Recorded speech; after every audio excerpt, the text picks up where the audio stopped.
So Chuck, remind me, what's the timing on that solar thing that you guys were looking at? I didn't get a chance to look through your email. CVE, we're gonna talk a little bit about it today. Okay. They are doing their engineering. Carson said he was. Oh, he's not gonna zoom in. We're talking to him tomorrow about No, it. no, I'm sorry, not CVE, but He was the the, only one. just the economic piece of I it. thought, didn't Because Bob we're talking Holmes about wanna zoom whether in or or not we something? should give incentives. Yeah, so we're running some Here, numbers. Alan? We don't have tough, Because of good that? numbers until we meet with them tomorrow and Queensbury Friday. Okay. So No, the next was meeting- Bob Holmes gonna So this is come the in or one Tom from Jarrett? Queensbury. Okay, because I know, CVE is Queensbury. All right. so I'll call the meeting to order.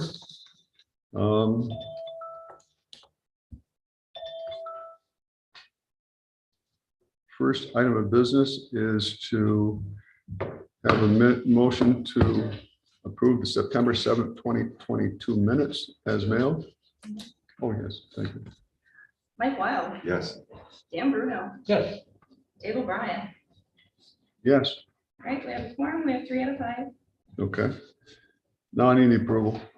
Motion, motion by Dan, second by I'll second it. Mike Wild. Any omissions, corrections?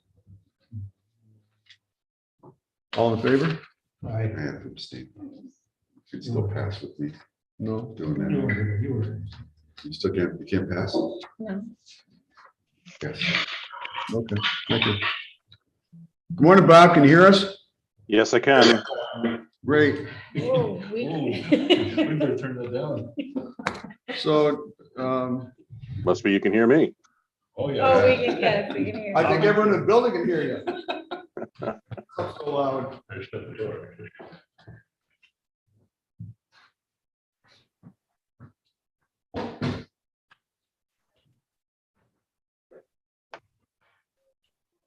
Okay, say something again, Dan or Bob. Yes, good morning. Hopefully the volume's a little better for you. We can hear him? That's great. Okay. There, thanks. Appreciate it. Certainly. So first order of business, I think that we're going to talk about later. Not many potential project updates for the industrial park that Chuck won't cover in his solar update. Wetland delineation update. Yeah. Any luck finding John Connell? I have placed a phone call to him, have not had a response since you and I spoke, Dave. And I did see the email from Stephen George went out. I had made an attempt to Stephen this morning to see if he had heard anything, and he was out of the office at the time. So I expect I'll hear back at some point today. But as of right now, I can't make confirmation on the responsiveness of John Connell at the Corps of Engineers, unfortunately. This is very unusual. It's not like him. Correct. I mean, if he's got something negative to say, he says it in 2 pages. Right. And he doesn't keep us hanging. And he's always back to us. So maybe we'll figure out someone else we can reach out to down there. Okay. We can certainly work on that part of it. Okay, because Hilltop wants to start construction. They're still waiting for an update. Right. They're going to go ahead anyways, but they're concerned about not being able to use that piece the way they wanted to use. Okay. Chuck, New Leaf Solar update. On New Leaf, we got an email from Terrence Nolan, the project lead, this week.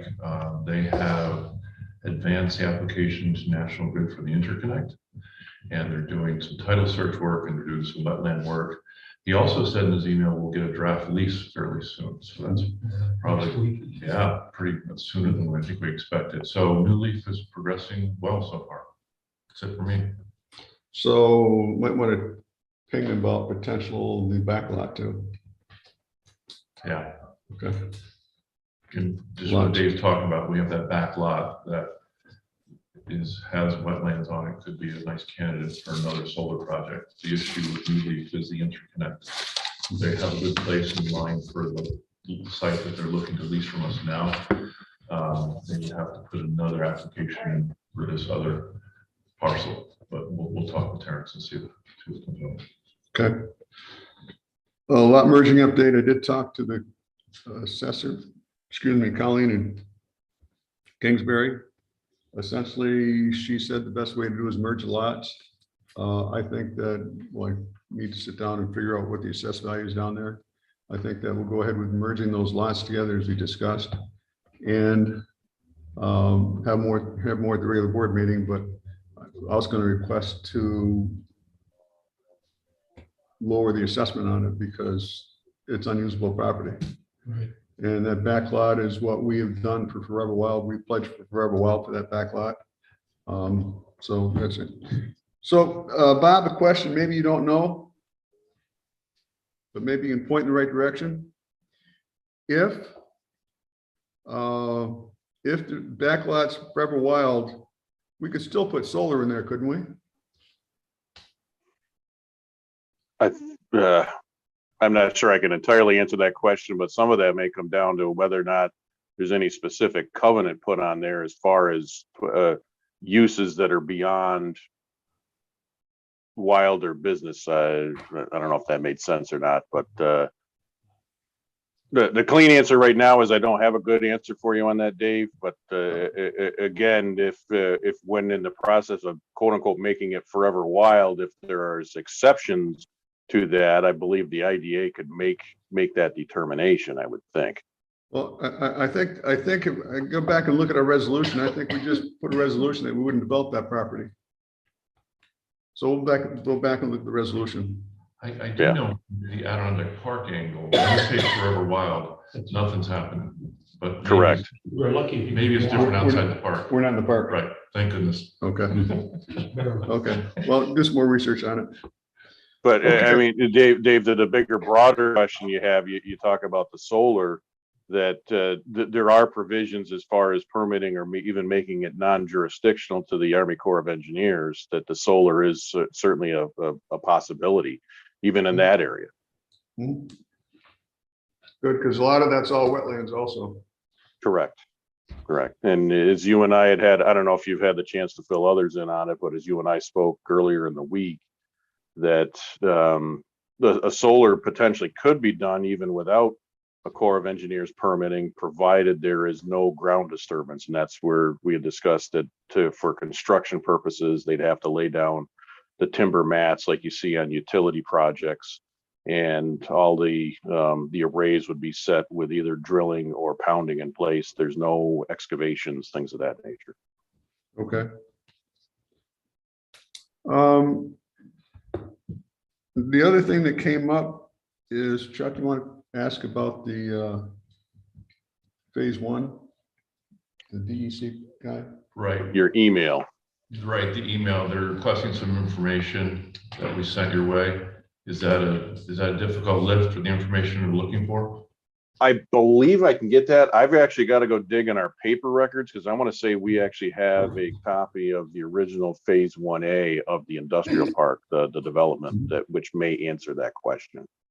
Okay, It's the So matter. just- I've just got to get into our archives. Just to bring people up to speed, there was a contamination over there in phase one on one of the lots. And the DEC is now doing their study to remediate that in there, and they've asked for some information basically about, they want to know the water flow. What was it, Bob, water flow and distribution of water? Actually, I was just trying to pull up Chuck's email that he forwarded to us. Looking to see if there are any plans available for the development of the entire parcel or the park on Park Road. Most interested in seeing how surface water flows and in what plans were made to route surface water road to culverts and retention ponds. Okay, Again, I believe I've got some of the original subdivision mapping in hard format. It's a matter I've got to get into our archives. right, so at the end of the day, this is really a courtesy we're doing for them. They're doing the investigation, they're just asking Right. for the information. It has nothing to do with our business matters per se. yeah, because we don't own any land over there. We're out of that completely. Right. Okay, thank you. Infrastructure master planning update. Dan? Yes. We are we're meeting this afternoon with Lavella to review and determine further where we go with the sanitary sewer, where they're at. Additionally, I think we talked, or you've had a conversation with National Grid regarding the power, electrical power in there. Yep. And also the gas. Mhm. And I talked to Chuck last evening, and I think what we should do is talk to National Grid in more detail and just have them bring gas service, what we call inside the fence. In other words, we don't know what the Mhm. distribution requirements are or are going to be. Usually we talk with National Grid and get them to at least bring it inside. And then from there in the future, when we have tenants that require that, then we'll proceed with the sizing of that distribution system. Excuse me. And water, my understanding is that's not a problem, according to, who is it? That's the town water? Town water, yeah. That whatever we need, if and when we need it, they'll be able to provide it. Mhm. So that's all I know right now. But again, we'll know more from this meeting this afternoon with Lavella. And I think the issue in the water is that while there's capacity there, Yeah. I think part of what we need to look at, do we need a tower there to store water? So Correct. the continuous flow plus for fire. Right. So that's still part of what we need to What do. we call a surge tank, because the line itself alone couldn't furnish what potentially needed. So you have a large volume sitting there, and that satisfies your needs. And we had this impromptu meeting with National Grid. Dave and I were talking with National Grid people about solar. And then after the meeting ended, we started talking about electricity and gas. And the good news is there's a lot of nearby utilities. So it's not like we can't get the utilities. We just got to figure out how far we want to bring them to the site, and whether just cut them off at the fence and wait for a tenant to then determine how much they want, how will be distributed around the property. The question is one tenant versus multiple tenants. I mean, there's a lot of factors in there, so we just got to be really smart with our master planning. Hence our meeting later this afternoon. Right. So I think that the other part of the gas is that there's a culvert there. Yeah. It's owned by the town now. We can't run it through the culvert, They would But- anyway, no matter who. but the town owns the right of way underneath the railroad tracks. Yeah. So the question is, can we piggyback on that Mhm. and go farther? But, you know, it might be easier than trying to get another location to go into the tracks. And he did say in our call that we could bore the hole, but as you pointed out, it takes time with the railroad company to get the permission, so there'll be a little bit of time issue. I've had many. Yes. Okay, we just need to get Labella to understand the grand scope. I think when we lost Sean Doty was more of a overview person Correct. plus an engineer. I think what we have is engineers Without his that need more benefit of that guidance from the top. broad vision, if you Yeah. want to call it that. I agree. So we got a year to spend our $600,000 from MBRC, so we need to generate some more activity on that. We don't want to waste any time, because before you know it, that year will be gone. But the potential leases is that tank transloading and Ideal Dairy. But we've had a number of entities looking at the site, and TDI, we have that I'll get lease, so to speak. to that in a second. Okay. So there are a number of potentials, but nothing concrete other than, I don't know about Ideal Dairy. Do we even have we have no contract with them? No, nothing. You want to do it or you want me to do it? Go ahead. I don't know. You want to do TDI first? You do the bad news. Okay, so there's actually 5 things going on with Lisa. So if I'll go through one at a time, the tank transloading came and went in 2 or 3 days. We got an email saying they could resurrect the idea of having transload between truck and rail car for a chemical, but after our first email, 3 days later, we got email saying the potential customer found another solution, let's forget it. So that one's gone. Ideal Dairy, they originally wanted 3 months to bring in corn for storage. There are some environmental issues leaving corn storage and water runoff, so they're investigating those issues. It seems like we were able to overcome them. Then they came back and asked us to go from 3 months to 12 months. And that would interfere with what we're doing with TDI and the CHPE. So we politely said no to Ideal Dairy. Just a couple of days ago, we got a new email from SMS looking for auto ramp type activity. Apparently this was looked at years ago. Apparently there is not a lot of East Coast auto movement over, bringing cars from the West Coast here and unloading. And apparently our site is a candidate. So John Davidson and I have a meeting with SMS tomorrow afternoon to learn more about that. And then, as you know, in the prior board meeting, we talked about Liaison. That's a Canadian company looking to bring pulp down into our area and take logs out. Their issue is the rail. They like our site, but they can't get the rail support. Obviously, the site doesn't matter. So they're focusing more on the rail configuration to see if this will work. So that's sort of pending their discussion with the railroad. As far as TDI, CHPE, we just got an email now that they need a little bit more time before they do the laydown lease. They're looking for 2 3-month options. So they'd like to do an option for $3,000 for a quarter, and then do another option the following quarter if they haven't come to a decision on exactly what doing. Apparently the project's still a go, but they just need a little bit more time. And the project continues to be delayed $3,000 per. per quarter For 3 months. for 3 months. So, They but need as to play- Dave and I deliberated about how to handle that, and one of the issues is that the option is tied in with the lease agreement. So there's a little bit of an interconnect. It's not like the option is completely independent. Part of the lease agreement, kerosene, the option/lease agreement. And we're supposed to be getting it back for the past 3 weeks and still haven't gotten it back. So, That's the story of those birds. yeah, I mean, Keep moving. they're waiting for, the holdup is PSC approval on their environmental, conservation, environmental management plan. I guess, I forget what their name, I think construction plan. So they were supposed to get that in August, they're supposed to get it in September, but they think they're gonna get it in October. They can't start until they get that approved. So I talked to them the other day. They are coming up. I'm actually Thursday meeting with one of the CHPE people, going to get a tour of the route because they're looking for places to highlight and take pictures of, so they're looking at it. I talked to Josh Bagnato. He is pretty positive they're going to get their final approvals in this month, October, which is a week from Friday.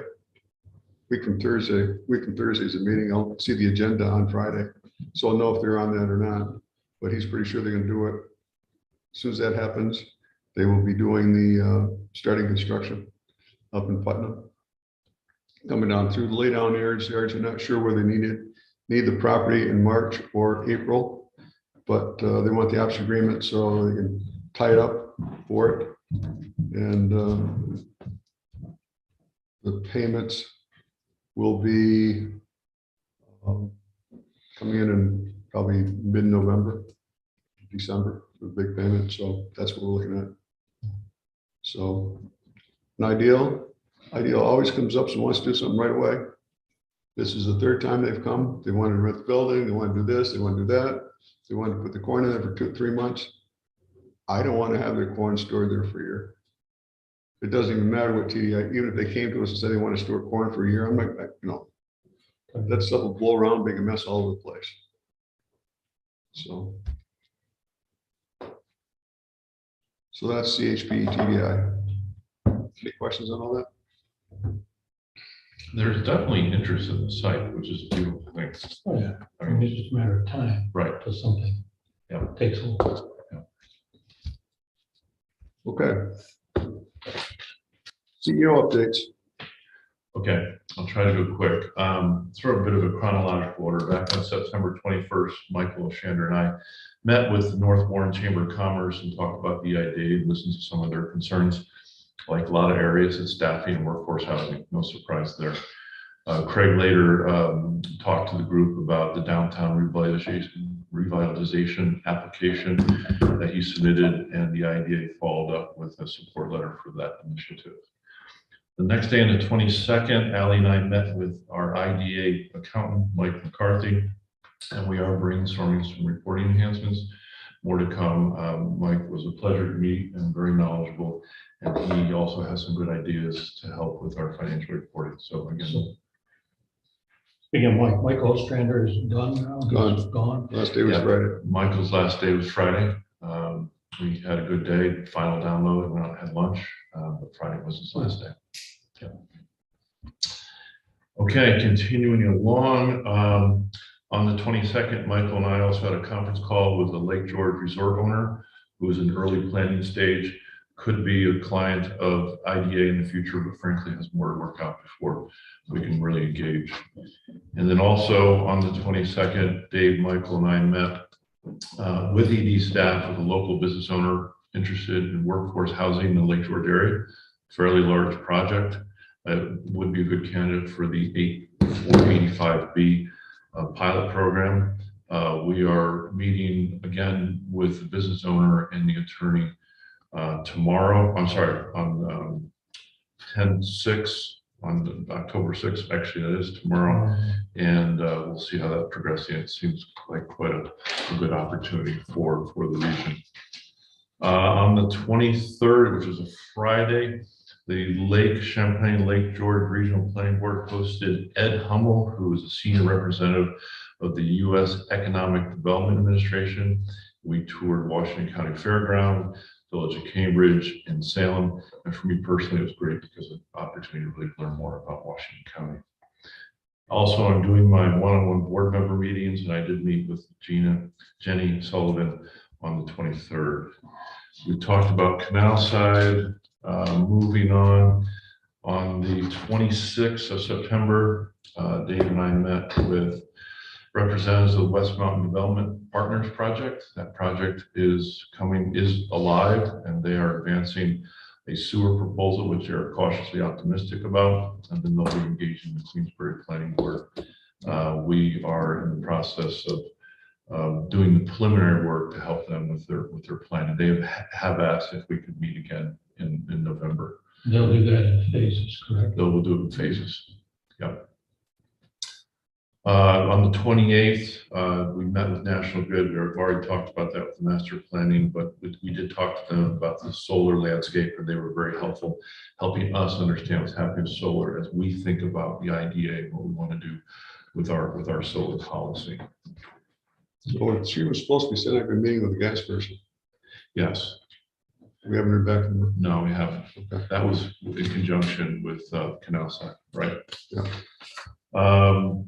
There is something also where our friends back on September 30th, our friends at EDC, John Whitley particularly, connected us with Immune Tech, which is looking to buy the Aldi building on Quaker Road for a plasma collection endeavor. And we are learning more about what they're doing and whether or not we can assist with their initiatives.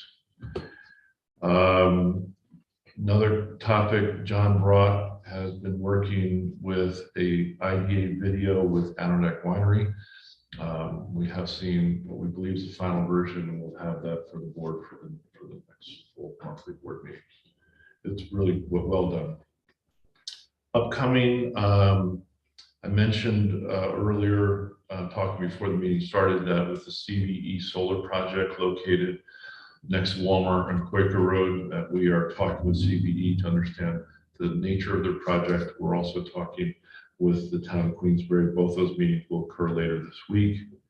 And then as far as my one-on-one meetings next week, Juan will host me over to see hunt companies and perhaps see the Adirondack Studio business also. And then the following day on Thursday, October 13th, John Davidson kindly invited me to a Vermont rail system tour up in Burlington, coming down to our area as we think about the rail connection with Canal Side. So I'm very appreciative for John and that invitation. And that's it for me, unless there are any questions. What day was that, 13th or 14th? 13th. Okay. So I just had a question about, Canal Side. Do we have anyone that's interested in buying? Or is everybody just interested in leasing right now? Right, well, That we can talk about. let me say that there was one company who was interested, and they're looking at putting malting silos in there. Malting silos are one of the biggest malt distributors in the country, and they don't have an East Coast distribution point. So they want to do the same thing that the grain people are doing, is come across Canada and come down the same route and come here and put it in a distributor across the East Coast. The good thing with them is they don't require much by way of utilities. They don't require sanitary. No, not big sanitary. I mean, I met with them and talked with them, and yeah, they do their own thing. They don't have a lot of wastewater, if any. So, so mostly electricity, right, potentially gas. I don't know about gas.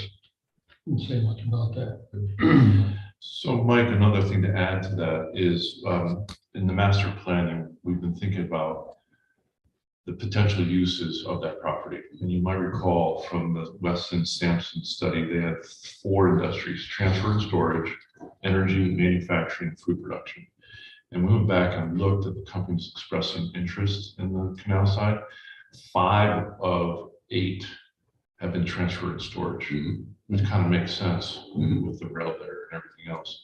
There's been 1 energy and 2 manufacturing. So there certainly has been good interest, but a lot of these now are not active. The only thing that I have on here that's active, of course, we have SMS Railway there now, but the one company out of Canada, while they also talked to us about a lease, they did say that they could be interested in something else besides the lease. But again, they're still working out details. So I'm just curious, if we get an agreement with someone with some kind of transfer industry, does that limit what we can do with the rest of the park, because they're going to take a big Well, part we of that already do side? right now with SMS Right, Railway. yeah, but it's not that big. So, Right. So to answer that question, if you look at the property down there, there's an area where you can do the transloading. Okay, and it depends on what people coming in want in terms of space and area. So, we have to look at the way that we're going to do something, but we're cautious, especially with TDI, we're cautious about what we gave them for property to lease. And I think we just have to look at it. But on the other hand, one of the perks of that property is the ability to transload. And if we're doing logs or Lazone, we will have an area for them. A couple acres, I think Lazone was looking for. I don't know what the log company was looking for. I think John told me it was a pipe dream, Okay. but especially car transloading, offloading, the lease space to store the cars, move them out. I think let me interject here. I think our long-term goal is the sale of that property. Mhm. And I think, and most of these potential lessees, or whatever you want to call them, we've always prefaced our discussion with them, or at least whether we prefaced that, mentioned that is our goal, to sell it, and that we would fashion any leases or around that, or with that in mind, predicated on that, hey, somebody comes along, wants to buy this. I don't know how long we would give them, but they would have to be aware of that, the potential for that, and be prepared to vacate. The question is like that malt company wants 10 to 12 acres. So, we cut 10 to 12 acres off and sell it to them. They're not interested in the buildings. Right. The silos are more what they're doing. Mhm. So, you know, when we have a company come in, like WL only needs 20 acres plus the building, or both buildings. So that's playing around it. So it just depends on who it is. We may end up at a certain point, getting to a point where we have pieces of different properties, smaller companies subdividing. So, you know, but I think that based on some feedback I'm seeing, a lot of companies are slowing down their plans because of one company working with. The financing is difficult these days, more because they were looking at 9% interest. So they 9% interest. That's what commercial lending is now. Well, that's at least them. Well, For certain companies, right? Yeah, for certain companies. So, you know, they have pushed off their plans for 3 months because they want to see if the business they got in the pandemic continues through this time period before they make a big investment, which I don't blame them, but you know, but they are concerned about the availability of financing, which is why they put delays on things. And to add color to what Dave said, Hughes Energy was only looking for 10 acres and WL Plastics was only looking for 20 acres.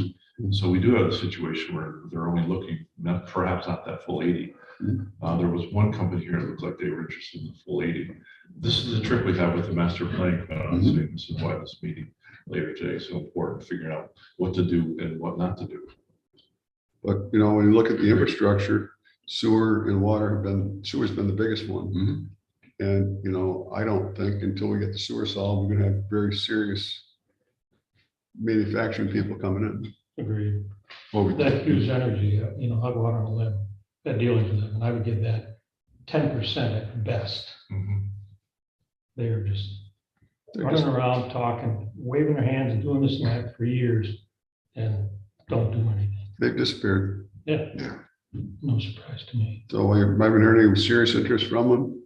I mean, they may send an email, ask a question about, but nothing about this site. You know, most of these introductions to people we know or Yeah. guidance towards what's potential findings out there for the other sites. They're running into roadblocks wherever they go. People are starting to think about what the heck they're doing. Was that, Hughes. oh, he was, yeah, but I they think, were unreliable. Yeah. prior to that. I think Biochar got a lawsuit going against them in Monroe. I don't know if it's against the planning board or what, but Yeah. so. Anyhow, by the way, we did get the permit access from East Street into the site, which means now that our electric, if he wants to, can proceed. So we got to talk to him about that. We're looking at putting sub meters in because with CHP coming in, we want to be able to split the power and charge it for the power.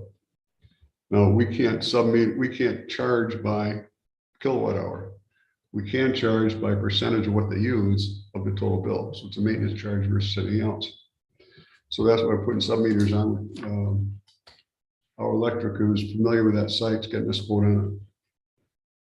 So I'm encouraged by the gas because this is the first time I've heard that. Because I thought that was going to be a big issue forever. So Right. now that we have natural gas Potentially. potentially coming in, that will open up some more doors, I would imagine.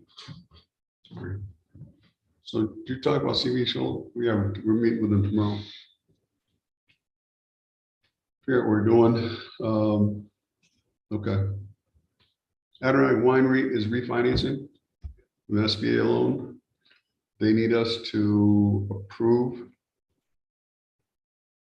the subfinancing. We don't need a resolution because that's covered in our board. We just need a motion out of here to pass that. Yes, why are they? This is, it's all part of their original plan. It's their, short-term financing was through Glens Falls National.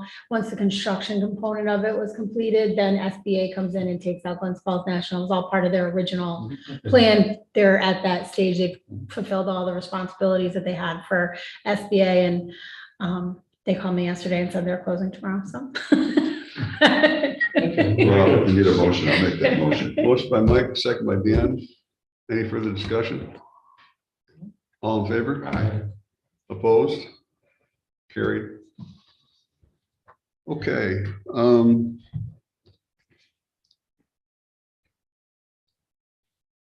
Okay. So that's all we've got. Anyone else? Do you have anything? Juan? No. And it was the other board that was talking about this. The other board, Winery, I don't know. Adderall Winery. Well, let's go toast them.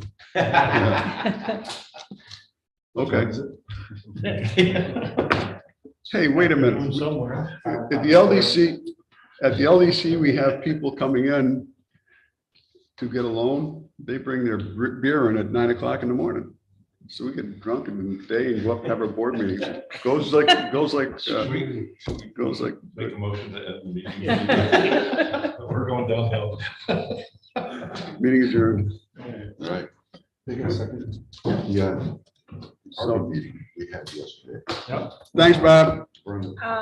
I have to run upstairs and get that, I forgot to bring it down, the mortgage for you to sign. Okay, then we got a couple things to go over review. Yeah, no, I know. You don't. My got the West Mountain map? concern is the fundamentals of this business. Whether or not they can, whether or not the money. Is going to be well spent.